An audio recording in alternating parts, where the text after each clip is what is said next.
యేసు ఇచ్చు బహుమానం ఈ పరిచర్య ద్వారా మీకు వచ్చుచున్న మాట ఏమిటి అంటే, కొలొస్సీలకు రాసిన పత్రిక 3వ అధ్యాయం 13వ వచనం, ఎవడైనను తనకు హాని చేసెనని ఒక్కడు అనుకొనిన ఎడల ఒకనినొకడు సహించుచు ఒకనినొకడు క్షమించుడి. ప్రభువు మిమ్మును క్షమించిన లాగున మీరును క్షమించుడి. అంటే అద్భుతమైన ఒక వాక్. మనము దేవుని బిడ్డలుగా దేవుని వాక్యమును విని దాని ప్రకారం మనం నడిచినప్పుడు ఎలా ఉండాలి మన జీవితం అని చక్కగా బైబిల్ గ్రంథం మనకు తెలియజేయుచున్నది. ఏమిటి అంటే, ఎవరైనా హాని చేస్తే ఒకరినొకరు సహించుచు. అంటే సహించడం అంటే ఏంటిదండి? సహించడం అంటే ఏంటిది? శోధనను సహించువారు ధన్యులు. అంటే సహించడం అంటే ఏంటిది? ఇప్పుడు ఇంటిలో కూడా ఒకవేళ భార్య బాగా తిట్టి ఏదైనా ప్రాబ్లం చేస్తే భర్త ఒక్కొక్కసారి ఏం మాట్లాడారండి కొందరు, అందరూ కాదు. ఇప్పుడు నా నాన్న నా మమ్మీ ఏదైనా తిట్టినప్పుడు, బాగా కోపం చేసినప్పుడు ఏమీ నోరు తెరవరండి. నా నాన్న నాకు ఒక ఎగ్జాంపుల్. అదే సహించడం అంటే. ఒక్కరు తిట్టినప్పుడు గబగబని మళ్ళీ వారిని మనం తిట్టడం కాదు. సహించడం అంటే దానిలో చాలా పెద్ద సత్యము దాగి ఉన్నది. అవును, సహించడం. కొన్ని ఇంట్లలో చూడండి, ఇటువంటి ప్రాబ్లమ్స్ ఉంటుంది. భర్త ఒకవేళ హింస పెట్టడం, లేకపోతే భార్య హింస పెట్టడం, నోరు తెరవకుండా సహించడం. అవును, ఒక వృద్ధాప్యంలో ఉన్న ఒక వ్యక్తి నాకు తెలుసు. ఒకసారి మా వ్యక్తి అకస్మాత్తుగా వారి ఇంట్లో పోయినప్పుడు భార్య ఏదో కోపంలో 2 దెబ్బ అతన్ని కొట్టినట్టు వచ్చి చెప్పాడు. అంటే చాలా బాధ అనిపించింది. ఎందుకంటే వయసు పెరిగినప్పుడు ఎంత బాగా చూసుకోవాలి.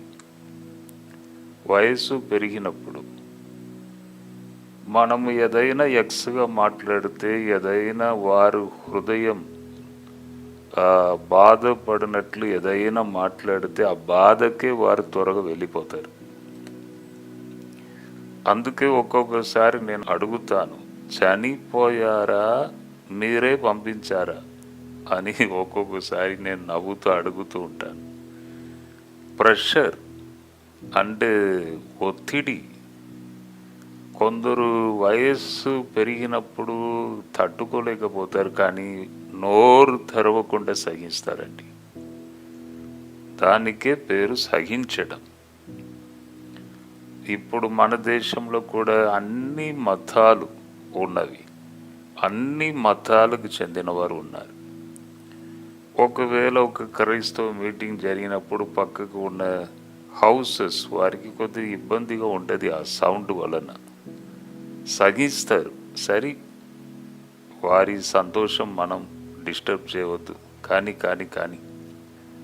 సేమ్ అలాగే వేరే మతానికి చెందిన హిందూ సహోదరులు వారు ఏదైనా చేసుకున్నప్పుడు కూడా, ఏదైనా వారు బాగా సౌండ్ పెట్టి అది పెట్టి డ్యాన్స్ గేమ్స్ చేసినప్పుడు మనకు ఏదైనా డిస్టర్బెన్స్గా ఉన్నా కూడా, వారు సంతోషం, సరే, మనం ఏం చెప్పవద్దు, మనం సహించాలి, ఇంకా కొన్ని నిమిషాలు జరుగుతుంది అని ఒక్కరిని ఒక్కరు సహించడం. ఇది క్రైస్తవ జీవితంలో, ప్రభును అంగీకరించిన బిడ్డల జీవితంలో తప్పకుండా కనబడాలి. సహించడం. ఏదైనా ప్రాబ్లం వచ్చినప్పుడు కూడా మన వలన ఇంకొక వ్యక్తి బాధపడడం ఏంది? సరే మనమే సహిస్తాం, ఏం మాట్లాడకుండా సరే మౌనంగా ఉంటాం. ఎందుకంటే నేను ఏదైనా చెప్తే వారు బాధపడతారు, ఇది ఎందుకు అని కొందరు సహిస్తూ ఉంటారు. అటువంటి వారు నిజముగా దేవునికి చాలా ఇష్టమైన వారు. సహించువారు ధన్యులు అని బైబుల్ తెలియజేయుచున్నది. అవును. తర్వాత అక్కడ చూడండి, ఒకరిని ఒకరు క్షమించండి. ఇది కూడా చాలా కష్టమే, ఒకరిని ఒకరు క్షమించడం. అక్కడ ఏం చెప్పబడి ఉన్నది? క్రీస్తు మీకు క్షమించినట్లు. అంటే ఆయన ఎప్పుడు క్షమించారు? సిలువ మీద వేలాడినప్పుడు ఫస్ట్ మాట ఆయన ఏం చెప్పారు? తండ్రి, వారు ఏం చేస్తున్నారో వారు ఎరుగరు గనుక వారిని క్షమించుము అన్నాడు. వెంటనే ఈ ఫస్ట్ మాటకు ఎఫెక్ట్ రెండవ మాటలో అక్కడ కనబడినది. ఫస్ట్ మాటలో ఉన్న ఎఫెక్ట్, తండ్రి ఎవరైనా కొట్టిన వారి కొరకు క్షమించు దేవా క్షమించమని అడుగుతారా? ఎవరైనా కొడితే ఎలా ఉంటుంది?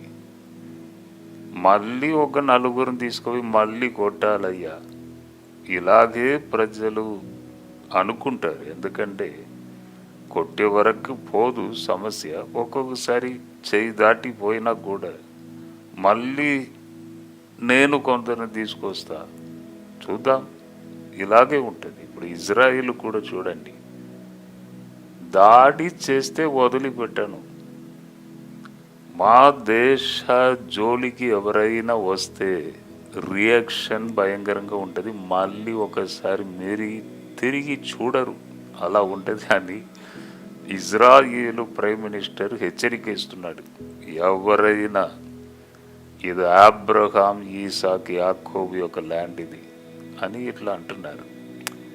అంటే క్షమించడం అనేది కూడా చాలా కష్టమైన పని. అది దేవుని బిడ్డల విషయంలో ఈ క్షమించడం కనబడాలి అని దేవుడు ఇష్టపడుచున్నాడు. ప్రభు మార్గంలో వెళ్ళుచున్న వారు ఇటువంటి తత్వం, ఇటువంటి మనసు కలిగి ఉండాలి. ఒకరిని ఒకరు క్షమించుటకు రాదు, క్షమించుటకు మనసు రాదు. కానీ సిలువను చూసి యేసు ఎలా క్షమించాడు, అలాగే మీరు కూడా ఇతరులను క్షమించండి. అవును, ఫస్ట్ మాట ప్రభు క్షమించుము అని తండ్రితో అడుగుచున్నాడు.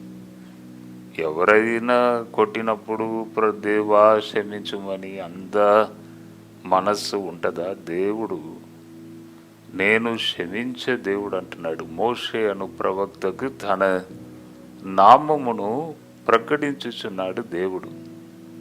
కృపగల దేవుడు అని తన నామమును ప్రకటించినప్పుడు అక్కడ ఒక మాట అంటాడు, నేను క్షమించువాడను, క్షమిస్తాను, ప్రజలను క్షమిస్తాను.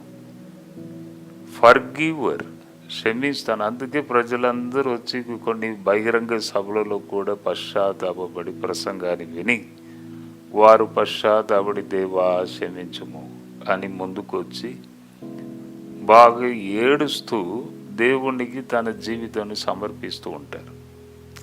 రెండవ మాటలో ఏ ఎఫెక్ట్ వచ్చింది? సిలువ మీద యేసు వేలాడినప్పుడు రెండవ మాట ఏంటిదంటే దొంగ. ఇద్దరు దొంగలు.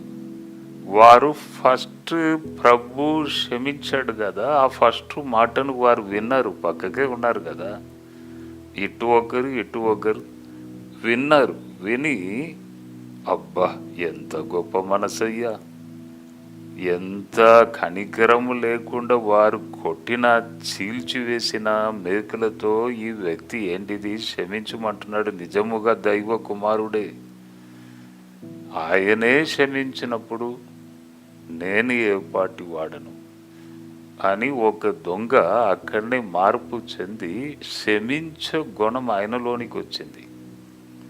ఒక దొంగ ఎక్కువ మాట్లాడుచున్నాడు. ఈయనంటున్నాడు, అట్లా మాట్లాడకయ్యా, మనము తప్పు చేశాము, శిక్షను అనుభవిస్తున్నాం. ఈ వ్యక్తి ఏం తప్పు చేయలేదు, ఏ నేరం చేయలేదు.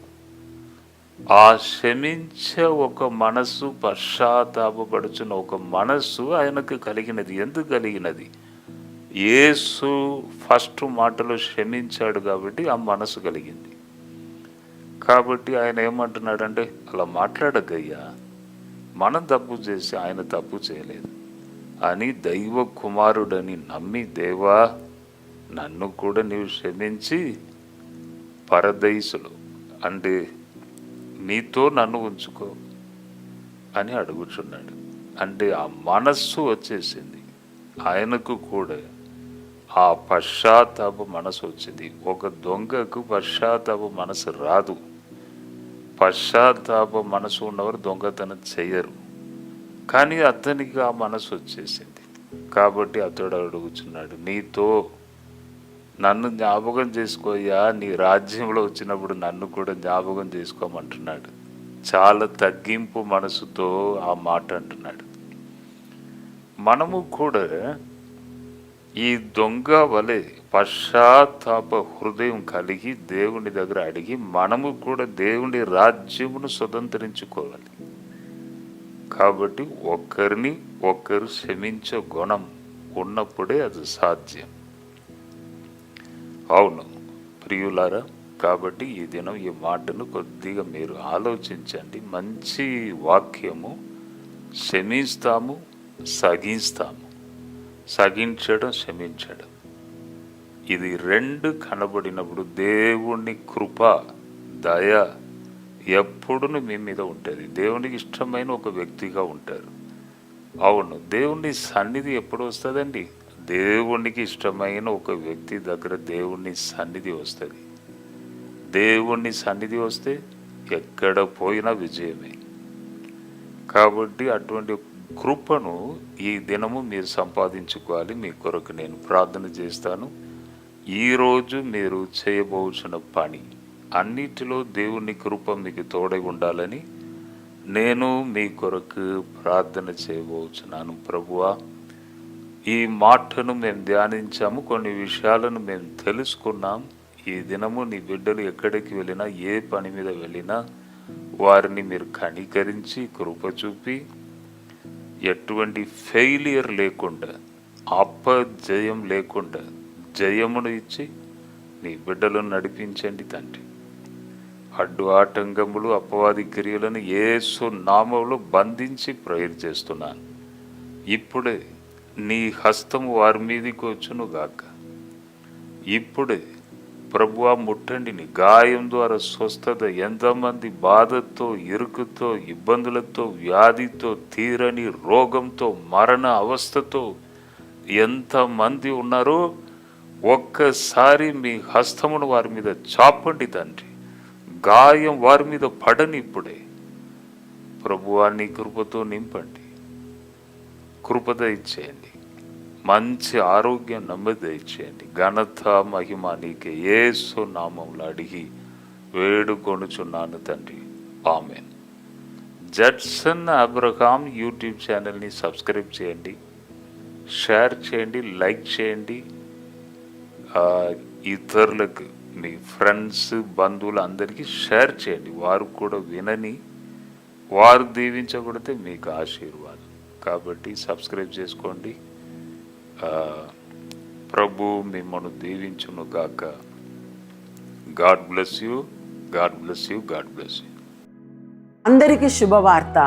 ప్రతి ఆదివారము 4 గంటల నుండి 6 గంటల వరకు కూడా వరంగల్లో గొర్రెకుంటలో గిఫ్ట్ ఆఫ్ జీసస్ వర్షిప్ సెంటర్లో ప్రార్థన కూడిక జరుగుతూ ఉంది. మీరు పాల్గొనండి, ఇతరులకు షేర్ చేయండి. ప్రభు మిమ్మల్ని దీవించును గాక.